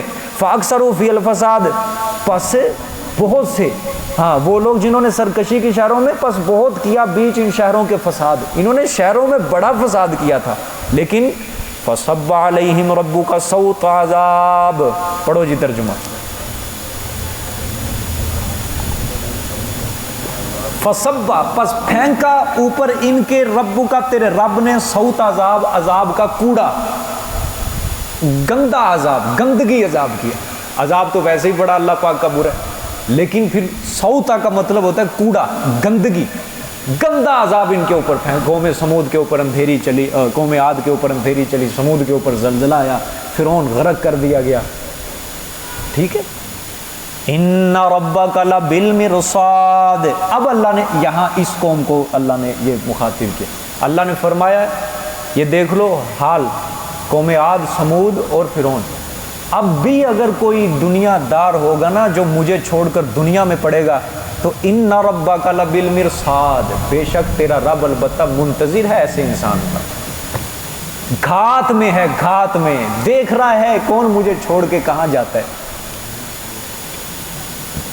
کوئی دنیا دار دنیا سے گیا ہو اور وہ کہے کہ میں خوش جا رہا ہوں دنیا سے، جس نے اللہ کو چھوڑ دیا، جس نے دین چھوڑ دیا، کوئی گیا ہو دنیا سے؟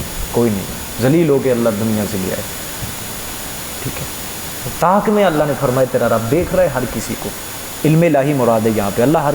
اچھا آگے دیکھیں، فَأَمَّا الْإِنسَانُ إِذَا مَا ابْتَلَاهُ رَبُّهُ فَأَكْرَمَهُ وَنَعَمَ فَيَقُولُ رَبِّي أَكْرَمَنِ، یہ آیتیں جی ہمارے خلاف ہیں جی، غور سے ترجمہ، پیچھے والے دائیں بائیں والے سارے۔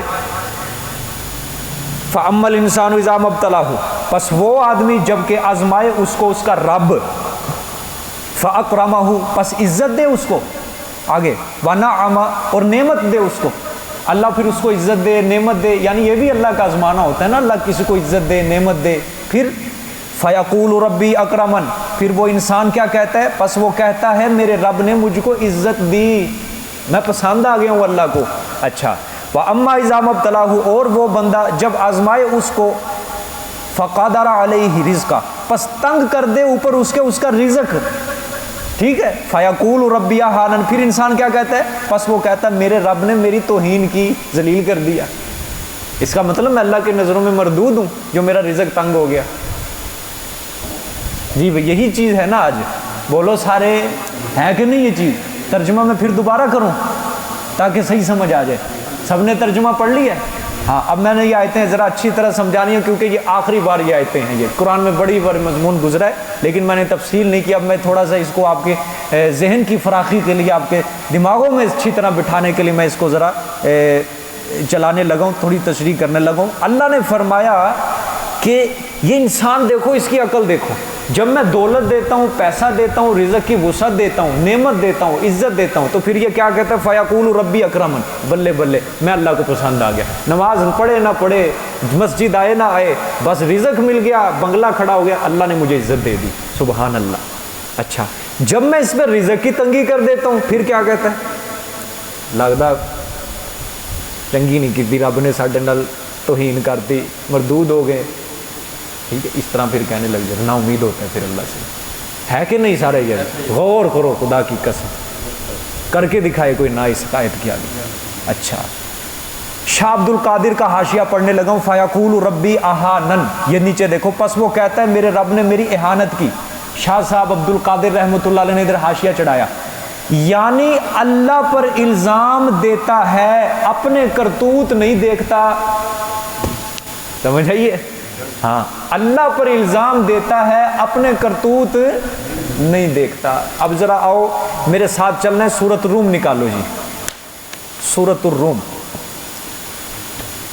یہ 21واں پارہ ہے.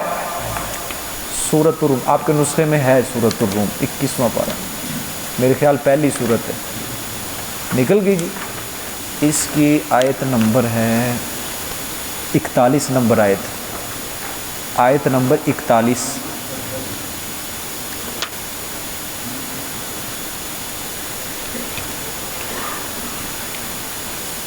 میرے ساتھ ساتھ چلنا ہے سب نے جی.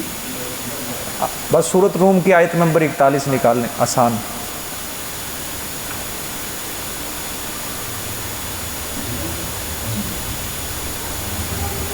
مل گئی جی سب کو؟ آیت نمبر 41 ہے، ظاہر الفساد فی البر والبحر. یہی ہے جی آیت، مل گئی. اس سے آگے آ جائیں سورۃ سجدہ. ادھر ایک انگلی ادھر رکھنی ہے. اس سے آگے ہے سورۃ لقمان، اس سے آگے سورۃ سجدہ. اس کی آیت نمبر ہے 21، ایک انگلی ادھر رکھنی ہے.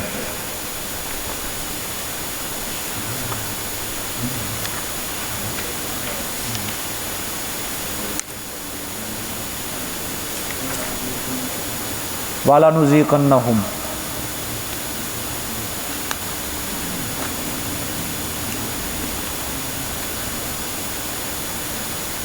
ایک انگلی آپ نے یہاں رکھ لینی ہے جی. ہاں، اس سے آگے جی 25واں پارہ نکال لیں. اس کی صورت ہے حامیم شورا، 25ویں پارے کے اندر ہے جی. 25واں پارہ ہے، شروع والی صورت ہوگی. پہلی صورت ہے حامیم شورا، پہلا صفحہ نکالیں گے نا، حامیم شورا نکلے گا. اس کی آیت نمبر 30، آیت نمبر 30، آیت نمبر 30. وما اصابکم من مصیبت فبما کسبت ایدیکم. یہ پچھلی انگلیاں دبا کے رکھنا کہیں وہ بھی نہ گم ہو جائے. آ گیا جی وما اصابکم. اچھا جی، آ جائیں جی ذرا پیچھے سورۃ روم کے اندر. دیکھو میں نے کہا نا، انسان نہیں سوچتا کہ اپنے کرتوت اس کے کیا ہیں. اب دو چیزیں، انگلی اس کے 3 انگلیاں جما کے رکھنی ہیں. ایک ہوتی ہے جی آزمائش، ایک ہوتی ہے گناہوں کا وبا. ایک آزمائش ہوتی ہے گناہوں کی وبال ہوتی ہے، وبال. ٹھیک ہے، گناہوں کا بوجھ، گناہوں کی مصیبت. اب سمجھ لو عورتیں بھی مخاطب ہیں، یہ بعد میں مضمون نہیں آئے گا. ٹھیک ہے، آج کل اب آزمائش کیا چیز ہے اور مصیبت گناہوں کا بدلہ کیا چیز ہے، ان دونوں کو سمجھنا ہے. آزمائش جو ہوتی ہے نا، آزمائش لائق انسان کی جاتی ہے. آزمائش کس کی جاتی ہے؟ لائق انسان. اللہ کے نزدیک جو لائق انسان ہے کون ہے؟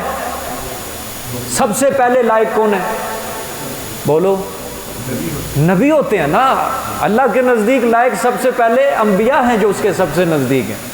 اللہ کے رسول صلی اللہ علیہ وسلم نے فرمایا کہ جو دین میں زیادہ پختہ ہوتا ہے اللہ اس کو آزماتا بھی اتنا ہی زیادہ ہے، امتحان ڈالتا ہے اللہ پاک. ابراہیم علیہ السلام پر آئی ہیں آزمائشیں، آئی ہیں کہ نہیں؟ ابراہیم گناہوں سے معصوم تھے. کیا تھے؟ ہم یہ بالکل نہیں کہہ سکتے کہ گناہوں کی مصیبت تھی، بالکل نہیں کہہ سکتے کیونکہ نبی تھے، آزمائش تھی. اللہ کے رسول صلی اللہ علیہ وسلم پر آزمائشیں آئی تھی. ہاں، تو امتحان کس کا کیا جاتا ہے؟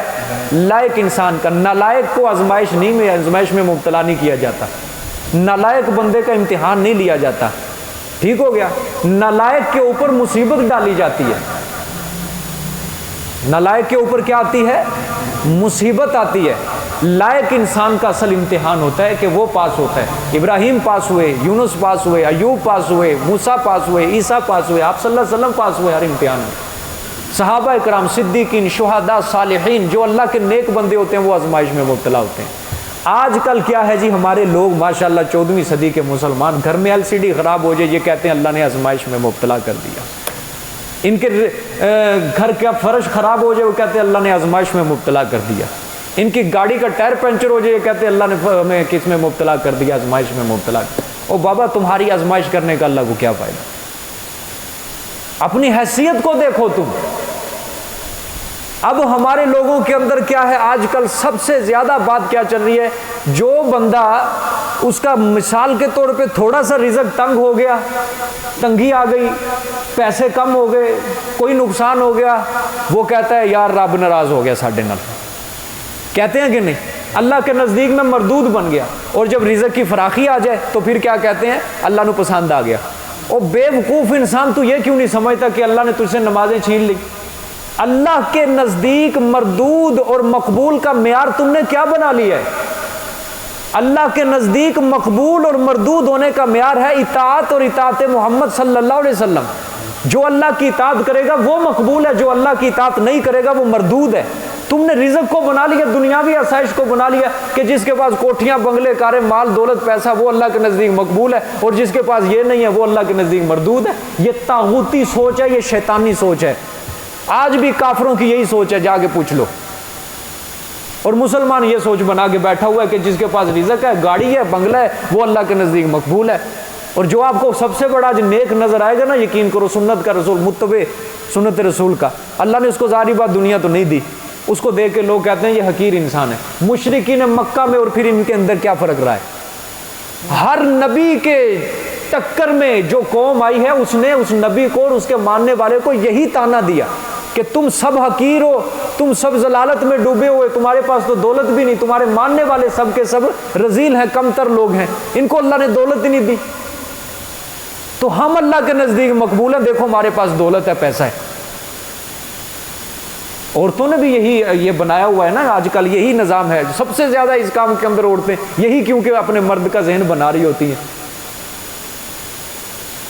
تو یہ کون سا نظریہ لوگوں نے بنا لیا؟ اللہ کے نزدیک مقبول اور مردود ہونے کا معیار اطاعت ہے. مقبول وہی ہے جو نماز پڑھ رہا ہے، تہجد پڑھ رہا ہے، اللہ کو یاد کر رہا ہے، ذکر کر رہا ہے. اور مردود وہ ہے جو اللہ کا ذکر نہیں کر رہا، جو مسجد میں آنا جس کو گوارا نہیں ہے، جو نماز چھوڑ رہا ہے. اب کافروں کو اللہ نے مسلمانوں سے بھی زیادہ دنیا دیا، کیا اللہ کے نزدیک مقبول ہیں وہ؟ یہاں پہ انسان کو، مسلمانوں کو بڑا یاد آ جاتا ہے، اور نہیں جی نہیں، انہوں کو کڑا کلمہ ہے گا، یہاں پہ آگے بڑا کہتے ہیں، فوراً ان کا ایمان جاگ جاتا ہے. اگر ادھر کہیں نا ان کو بھی تو دنیا دی ہے، ان کو بھی تو پیسہ دیا ہے، ان کے پاس تمہارے سے بھی اعلیٰ سوسائٹی ہے، نہیں انہوں کو کڑا کلمہ، اسی تے سرکار دی امت جو ہیں، ادھر ان کا ایمان جاگ جاتا ہے. جب باری اپنی آ جائے او رزق تنگ ہو گیا یار، یہ مطلب شادی کے اللہ ناراض ہے، تو اس وقت نہیں ان کو پتہ چلتا سرکار کی امت ہے، یہ ہے وہ ہے فلاں ہے. یہ انہوں نے اپنی من مانی خوش دل کا مانی، خوش دل خوش کن باتیں بنائی ہوئی، انہوں نے اپنا دین ایجاد کیا ہوا، انہوں نے اپنا اسلام. اب ذرا آؤ سورۃ روم نکالو، اس کی آیت نمبر 41 پڑھو ذرا. ظہر الفساد فی البر والبحر بما کسبت ایدی الناس، جو بھی فساد برپا ہوتا ہے خشکی اور تری میں، بما کسبت ایدی الناس، پڑھو ترجمہ، لوگوں کے ہاتھوں کا کمایا ہوا ہوتا ہے، ان کے گناہوں کی کرتوت ہوتی ہے ساری، جو مصیبتیں آتی ہیں، پریشانیاں آتی ہیں، لیذیقہم، کیوں؟ تاکہ چکھائیں اس کو، بعض ان کاموں کا بدلہ عملو جو انہوں نے کیے۔ بعض کا لفظ آیا ہے، یہ نہیں کہا سارے، اگر سارے کا اللہ چکھا دیتے نا، مار کے رکھ دیتے انسان کو، کہا بعض گناہوں کا بدلہ بس، اور صرف وہ بھی یوں نہیں کہ ہم نے بدلہ نکالا، لعلہم یرجعون، تاکہ ہماری طرف آ جائیں لوگ، اس میں بھی رحمت ہے۔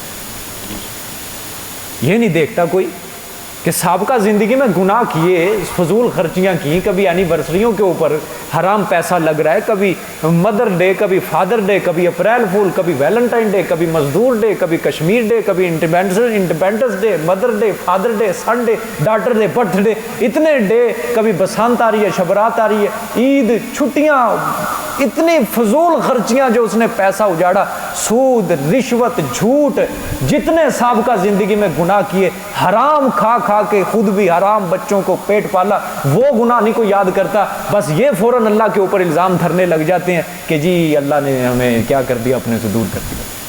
اپنے نہیں لوگ قصور نکالتے، یقین کرو، یہ اللہ کو مغلوب کرنے کی سازش کر رہے ہیں لوگ۔ فرمایا ذرا انسان سابقہ زندگی کو دیکھو، عورتیں ہیں، ان کو نہیں اللہ کیا سزا دی، یہ کیا کوئی اللہ کی زیادہ قریبی ہوتی ہے؟ اللہ کی قریبی وہی ہوتا ہے جو اطاعت کے اندر جو کیا ہوتا ہے، اللہ کی بندگی اختیار کرتا ہے۔ عورت بے پردہ ہوگی، اللہ اس کو ذلیل کرے گا، غیر محرم کے سامنے بے پردہ ہوگی، اللہ ذلیل کرے گا، فحاشی میں مبتلا ہوگی، اللہ ذلیل کرے گا، اپنے اولاد کی صحیح تربیت نہیں کرے گی، دنیا داری سکھائے گی، اللہ پاک اولاد کو ذلیل کر دے گا۔ پوری زندگی دنیا داری کے اندر پڑھ کے صرف اسی وجہ سے کہ اولاد ہمارے بعد بھوکی نہ مر جائے، لیکن اولاد پھر بھی بھوکی مرتی ہے، اس کی مرتی ہے کہ نہیں مرتی؟ دنیا کے اندر مشاہدہ اس چیز کا، جس نے پوری زندگی صرف اس لیے اپنی زندگی کاٹی کہ میری اولاد نہ بھوکی، اسی کی اولاد 1 سال بعد بھوکی مرنے لگ جاتی ہے۔ اور جن ماں باپ نے نیکی کی ہوتی ہے، اس چیز کا فکر نہیں کیا ہوتا، خدا کی قسم ان کی اولاد راج کرتی ہے تخت پہ بیٹھ کے، ان کی اولاد بھی ان کے مرنے کے بعد کہتی ہے ساری دعائیں ہمارے ماں باپ کی، انہوں نے اچھی تربیت کی۔ نہیں یقین آتا تو قرآن سے حوالہ دوں آپ کو، سورۃ کہف پڑھی کسی نے؟ اس کے اندر ایک واقعہ آتا ہے، یہ سورۃ کہف میں یہ حضرت موسیٰ اور خضر کا واقعہ، یہ کہاں آتا ہے کسی کو پتہ ہو؟ ہاں سورۃ کہف، یہ حضرت موسیٰ علیہ السلام، خضر علیہ السلام جا رہے تھے سفر پہ، رستے میں بستی ہے، یہ ایک دیوار کھڑی تھی، ٹیڑھی تھی، ہے تھی ٹیڑھی، حضرت خضر نے کیا کیا؟ سیدھی، توجہ کیا کر دی؟ موسیٰ علیہ السلام اعتراض کیا، چلے گئے اسی طرح۔ موسیٰ علیہ السلام نے کہا دیوار سیدھی کی، کوئی پیسہ تو لے لیتا، سفر پہ نکلے ہیں، کوئی روٹی پانی ہو جاتا، آپ نے بغیر اجرت کے کیا کر دیا؟ اس دیوار کو سیدھا کر دیا۔ حضرت خضر نے کہا چپ کر جا، چپ کر جا، آپ کو نہیں پتا۔ لیکن جب سارا کارنامہ ہو گیا، پھر جب حضرت خضر نے ساری وہ پورا تفصیل بیان کی، کیا کہا کہ وہ جو دیوار میں نے سیدھی کی تھی نا، وہ اس وجہ سے کی تھی، اس دیوار کے نیچے کیا تھا؟ 2 یتیم بچوں کا خزانہ تھا، اگر وہ دیوار گر جاتی تو وہ خزانہ ظاہر ہو جاتا، وہ خزانہ ظاہر ہو جاتا، اور وہ 2 یتیم بچوں کا خزانہ کوئی اور لے جاتا، وہ بیچارے بھوکے مر جاتے۔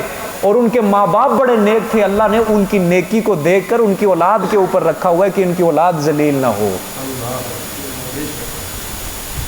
وہ بات سمجھ رہے ہو نہیں سمجھ رہے؟ ہاں، تو اللہ نے کن کی نیکی کو دیکھا؟ ماں باپ کی نیکی کا صلہ کس کو مل رہا ہے؟ اولاد کو مل رہا ہے۔ سبحان اللہ، کہ ماں باپ نیک تھے، اللہ اللہ کرنے والے تھے، اب اللہ پاک نے ان کے مرنے کے بعد ان کے بعد اولاد کو بھی انعام دیا کہ اس کو بھی ذلیل نہیں ہونے دیا۔ یہ نہیں کوئی سوچتا، ادھر نہیں کوئی آئے گا۔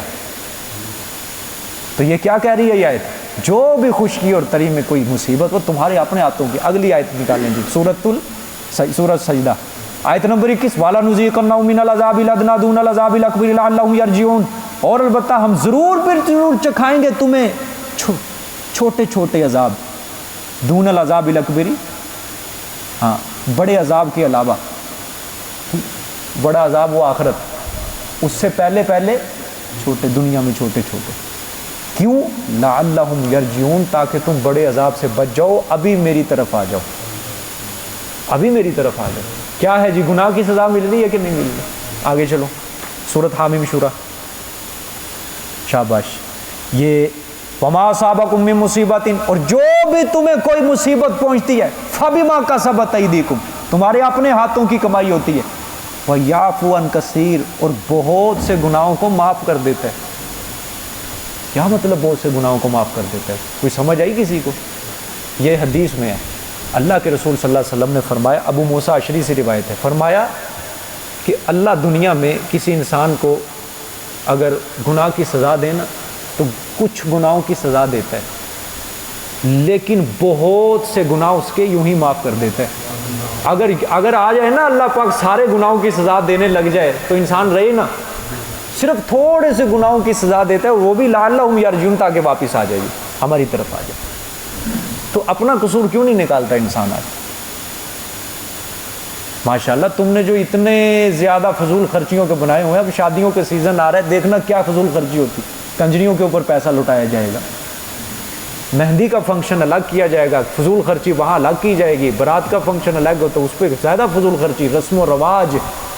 پھر اس کے علاوہ نہ جانے کتنے کتنے لوگوں نے اپنے طرف سے تہوار بنائے ہوئے ہیں اپنی، اور پھر آ جائے کہہ دیتے ہیں مہنگائی بڑھی ہے. کھان نو روٹی نہیں لب رہی، مہنگائی بڑھی ہے. اور یہ کہاں سے پیسہ نکل رہا ہے؟ یہ فضول خرچیاں کہاں سے ہو رہی ہیں؟ اصل بات یہ جس کے پاس پیسہ آ جائے نا زیادہ، اس کے پاس ٹکتا نہیں ہے جب تک وہ اس کو اجاڑنا نہ دے.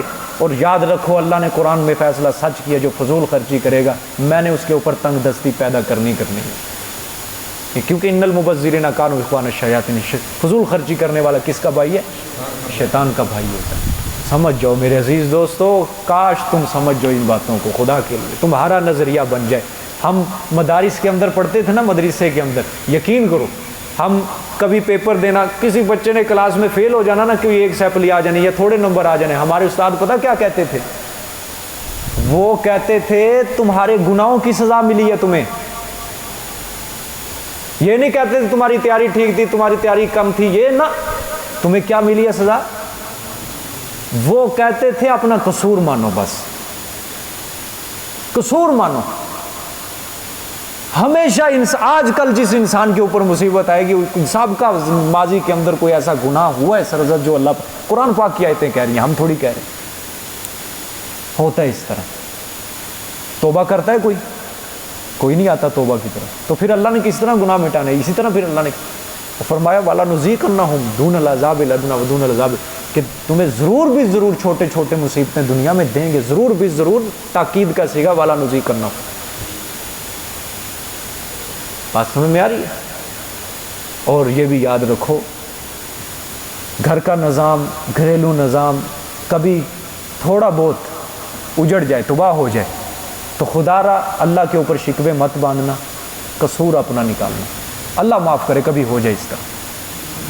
اور یاد کر لو، میری بات یاد کر لو، جس کو اللہ دولت دے دے پھر وہ دین چھوڑے، ایک نہ ایک دن پھر ایسا آتا ہے، پھر وہ پٹھی کے نیچے ادھر ہی آتا ہے دوبارہ. ٹھیک ہے؟ ہمارا ایک ساتھی ہے،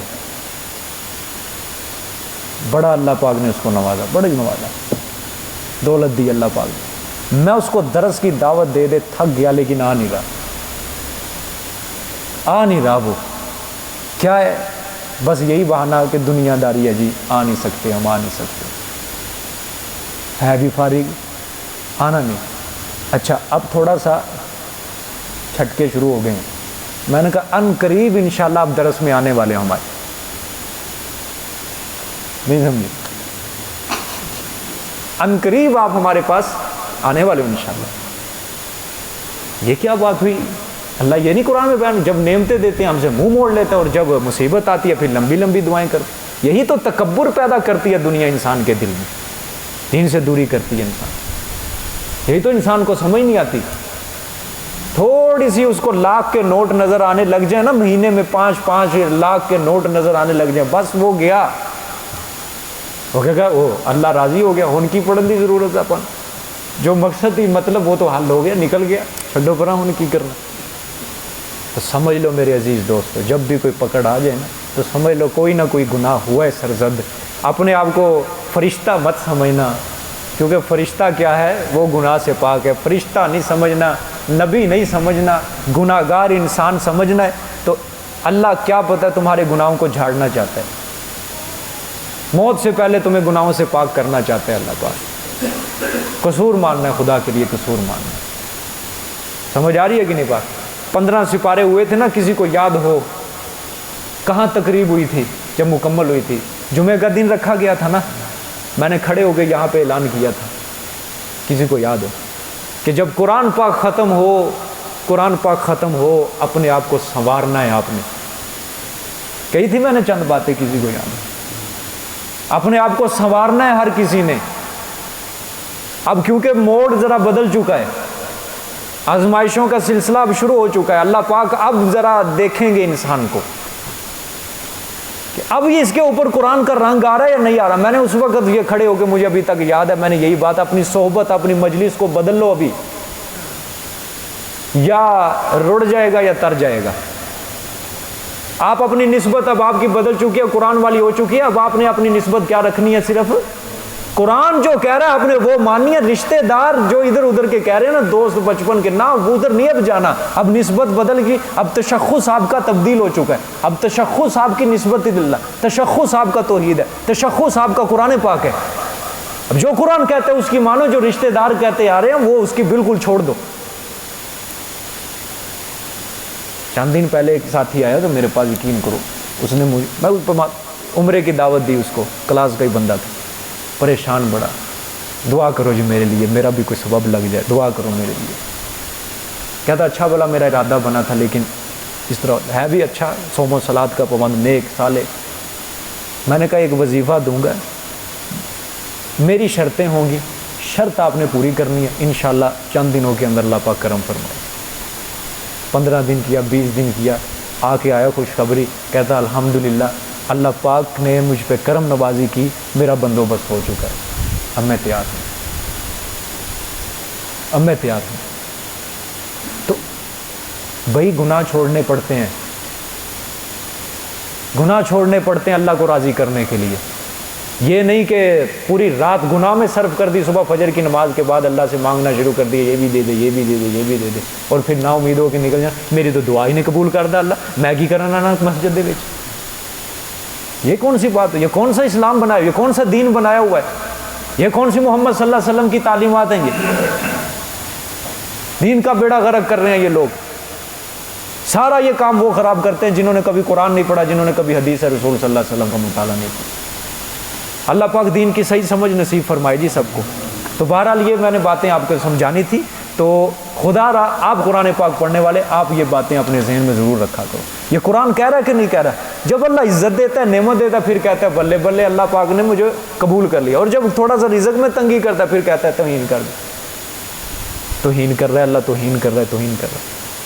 اللہ نے پھر آگے سبب بھی بتا دیا ہے، دیکھو کلا بل تکرمون الیتیم. اوے لوگو، یہ ایسی باتیں نہیں کرو.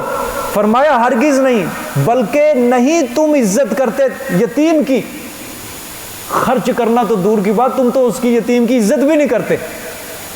وَلَا تَحَاضُّونَ عَلَىٰ طَعَامِ الْمِسْكِينِ، اور نہیں تم تاکید کرتے اوپر کھانے مسکین کے. وہ کھلانا تو دور کی بات، جو کھلاتا ہے تم اس کو بھی روکتے ہو، تم تو دعوت بھی نہیں دیتے کسی کو. ایک سے ایک بڑھ کے بات ہے. آگے وَتَأْكُلُونَ التُّرَاثَ أَكْلًا لَمًّا، ہاں، اور کھا جاتے ہو تم مال مردے کا سمیٹ کر سارا. ہے جی اسی طرح آج کل یہی ہو رہا ہے، میت کا سارا ترکہ اس کے اوپر سانپ بن کے بیٹھ جاتے ہیں اور کھا جاتے ہیں سارا، بغیر ڈکار لیے سارا ہڑپ کھا جاتے ہیں نا. بہنوں کا حصہ نہیں دیتے، او جی انہوں نے مجھے دیتا سی، انہوں نے.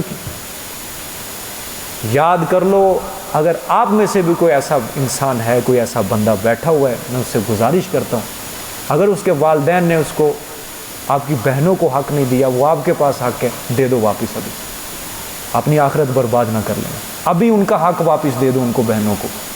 کوئی فائدہ نہیں ہے، قیامت والے دن 7 زمینوں کا بوجھ اپنے کندھوں پہ رکھ کے اللہ کے دربار میں جاؤ گے، کیا فائدہ؟ اتنی سخت وعید ہے، جس نے کسی کی ایک چپا زمین کے اوپر ناجائز قبضہ کیا 7 زمینوں کا بوجھ اس کے کندھے پہ رکھ کے اللہ پاک قیامت والے دن اس کو مجرم بنا کے پیش کرتے ہیں۔ بہنوں کا حصہ دے دو پاک، کوئی فائدہ نہیں،